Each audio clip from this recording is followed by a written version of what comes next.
Hi guys! Welcome back to Rhea's Kitchen. For today's video, I'll be sharing my no-bake, no alcohol, but very creamy tiramisu recipe.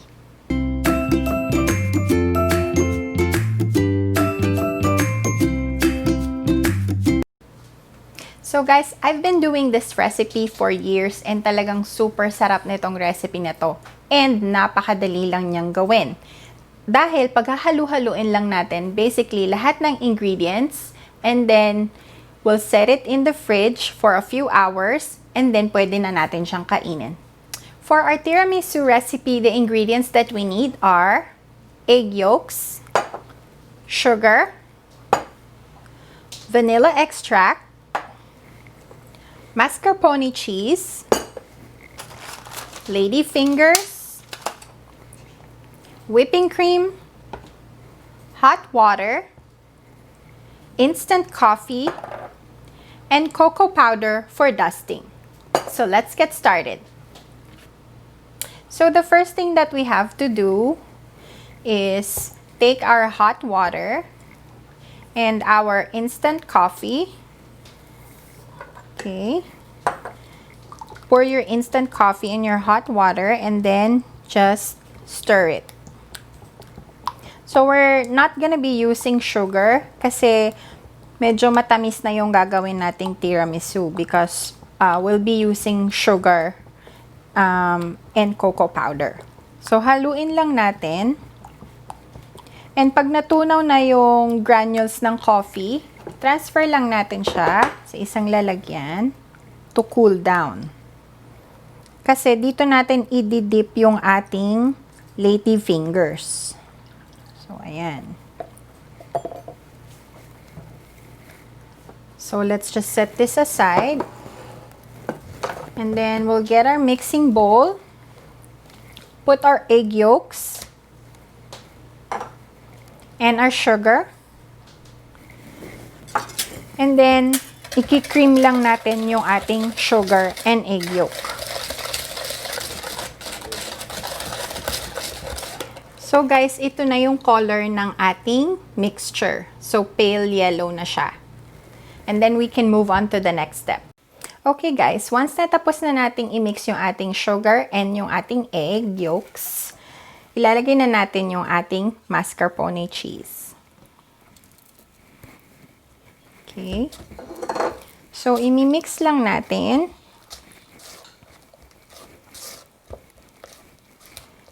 And then, i-add na rin natin yung ating vanilla extract. So, i-mix lang natin. And then, we'll move on to whipping our whipped cream.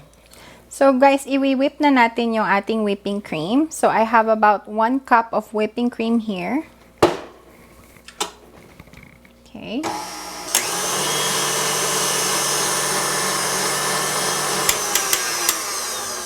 So guys, okay na yung ating whipped cream. Ayan na siya.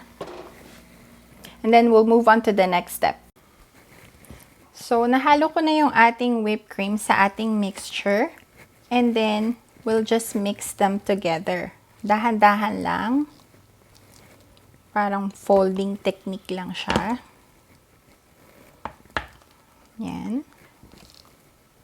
So, just continue doing this until makita nyo na well incorporated na yung ating cheese mixture and yung ating whipped cream.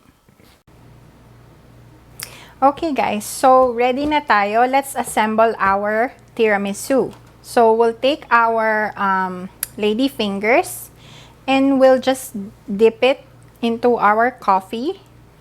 And be careful na hindi nyo siya i-soak para hindi mag-collapse yung inyong tiramisu. So, yan. Back and front lang. Dinip lang siya.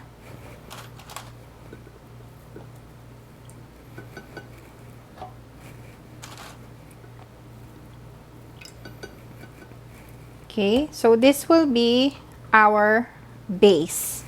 So, lalagyan natin siya ng ating cheese whipping cream mixture. So, ilalagay lang natin sa ibabaw.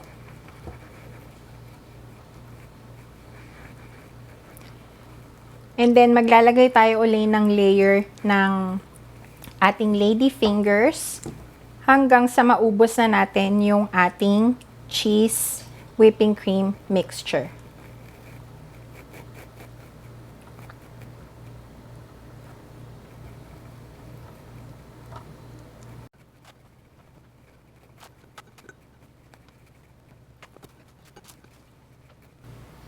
So guys, ito na yung ating tiramisu. I was able to do about 4 layers.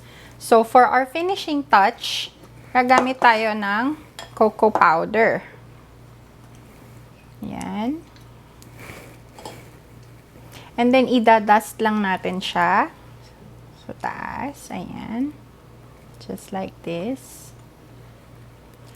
And if gusto nyo naman na matamis talaga siya, every layer, you can add cocoa powder, just like this. Every layer. Ako kasi hindi ko masyadong gusto yung super tamis, so yung taas lang talaga or ibabaw lang ang nilalagyan ko ng cocoa powder. So, ayan. Tapusin lang natin to, and then, we will put this in the fridge for about 2 to 3 hours para mag-set, and then titikman natin siya. So guys, after chilling it for 2 hours, ready na ang ating tiramisu. Ito na siya. Let's slice it. So let's slice it, guys. Wow, look at that. So creamy.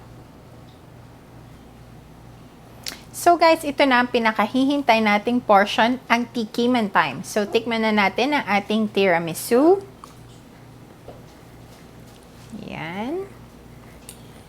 So creamy. Ang bango.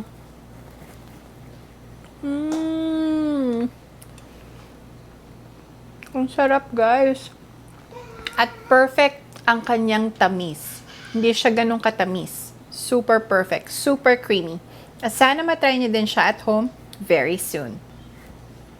And that's it for our video today, guys. Sana nagustuhan ninyo ang ating very simple, no bake, no alcohol, but very creamy tiramisu recipe. And sana matry nyo din siya at home very soon.